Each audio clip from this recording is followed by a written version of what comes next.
Articles from the Labor Standard by Friedrich Engels. First article, To the Working Men of Europe in 1877, Part 5. Published March 31st, 1878. There is still another important European country to be considered, Russia. Not that there exists in Russia a working-class movement worth speaking of, but the internal and external circumstances in which Russia is placed are most peculiar and big with events of the highest importance with regard to the future, not only of the Russian workingmen, but those of all Europe. In 1861, the government of Alexander II carried out the emancipation of the serfs, the transformation of the immense majority of the Russian people from bondsmen attached to the soil and subject to forced labor for their landlord, into free peasant proprietors. This change, the necessity of which had long been evident, was effected in such a way that neither the former landlords nor the former serfs were the gainers by it. The peasant villages received allotments of soil, which henceforth were to be their own, while the landlords were to be paid for the value of the land thus ceded to the villages, and also, to a certain extent, for the claim they hitherto had possessed to the peasants' labor. As the peasants evidently could not find the money to pay the landlords, the state stepped in. One portion of this payment was effected by transferring to the landlord a portion of land hitherto cultivated by the peasants for their own account.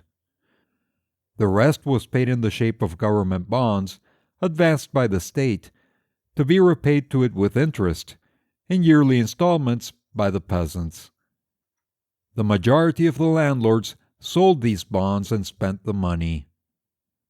They are thus not only poorer than before, but cannot find laborers to till their estates, the peasants actually declining to work upon them and to leave their own fields uncultivated.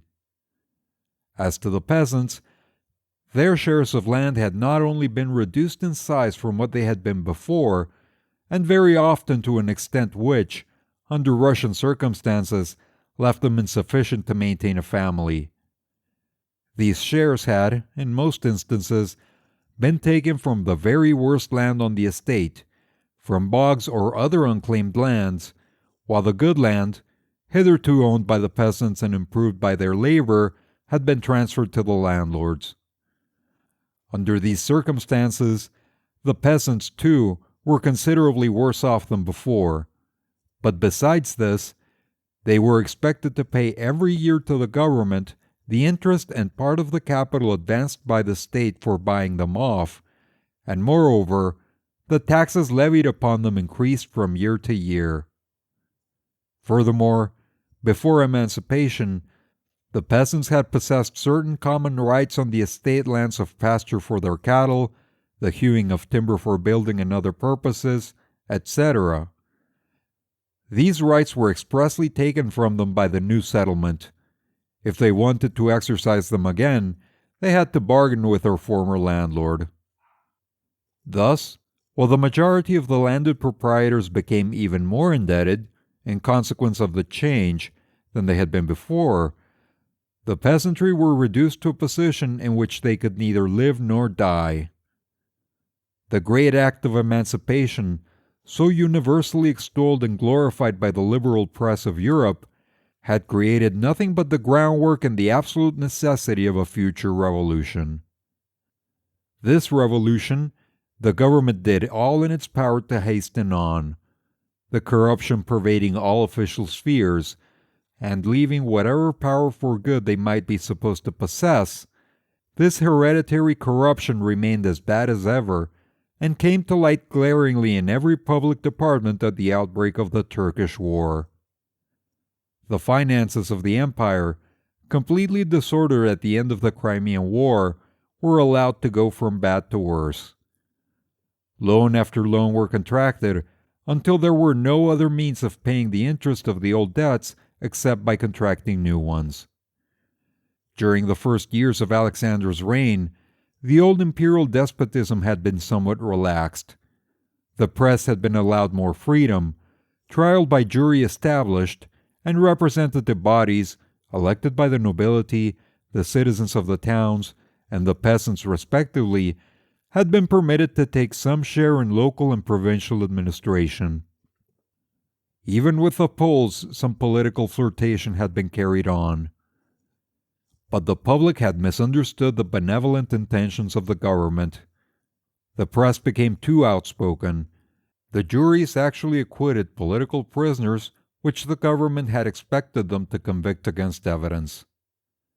The local and provincial assemblies, one and all, declared that the government, by its act of emancipation, had ruined the country, and that things could not go on in that way any longer.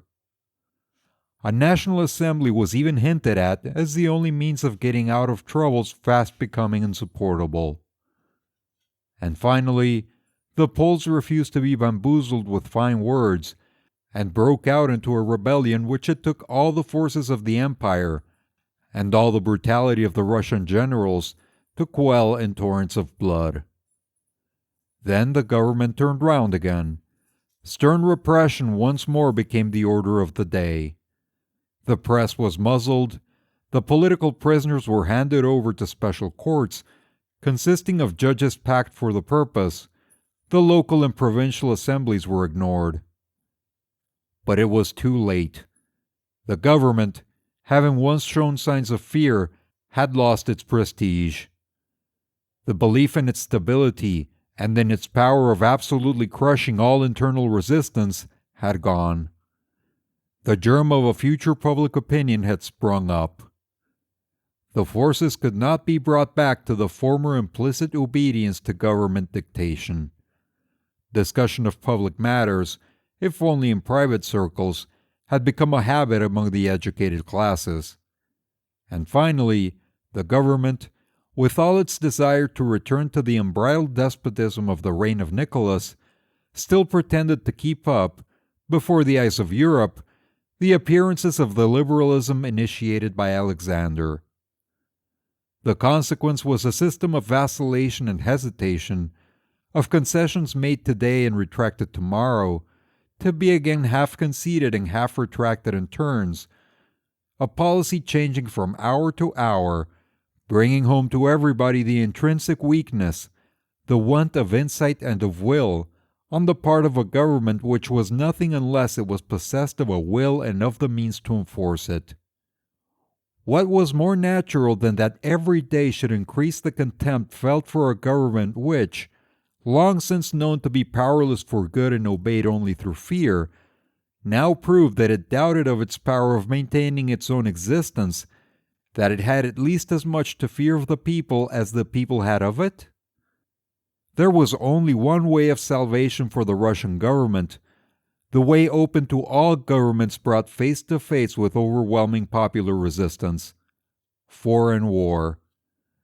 And foreign war was resolved upon, a war proclaimed before Europe as undertaken for the deliverance of Christians from the protracted Turkish misrule, but proclaimed before the Russian people as carried on for the bringing home of their Slavonic brethren in race from Turkish bondage into the fold of the Holy Russian Empire. This war, after months of inglorious defeat, has now come to an end through the equally inglorious crushing of Turkish resistance, partly by treachery, partly by immensely superior numbers. But the Russian conquest of the greater part of Turkey in Europe is itself only the prelude to a general European war.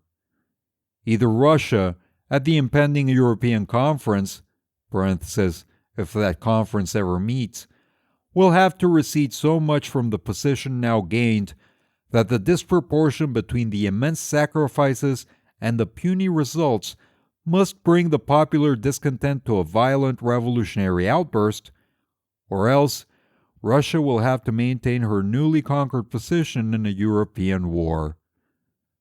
More than half exhausted as she is already, her government cannot carry her through such a war, whatever may be its final result, without important popular concessions. Such concessions, in the face of a situation as that described above, mean the commencement of a revolution. From this revolution, the Russian government cannot possibly escape, if even it may succeed in delaying its outbreak for a year or two. But a Russian revolution means more than a mere change of government in Russia herself. It means the disappearance of a vast though unwieldy military power which, ever since the French Revolution, has formed the backbone of the united despotisms of Europe. It means the emancipation of Germany from Prussia, for Prussia has already been the creature of Russia and has only existed by leaning upon her. It means the emancipation of Poland.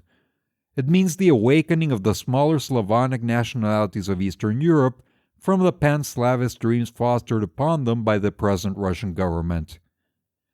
And it means the beginning of an active national life among the Russian people themselves, and along with it, the springing up of a real working-class movement in Russia. Altogether, it means such a change in the whole situation of Europe as must be hailed with joy by the working men of every country as a giant step towards their common goal, the universal emancipation of labor. You have reached the end of Articles from the Labor Standard by Friedrich Engels, first article, To the Working Men of Europe in 1877, Part 5. Click on the links at the end of this video to go to the playlist or the next chapter if it's available. If you enjoy this content and would like to support the channel, please like and subscribe.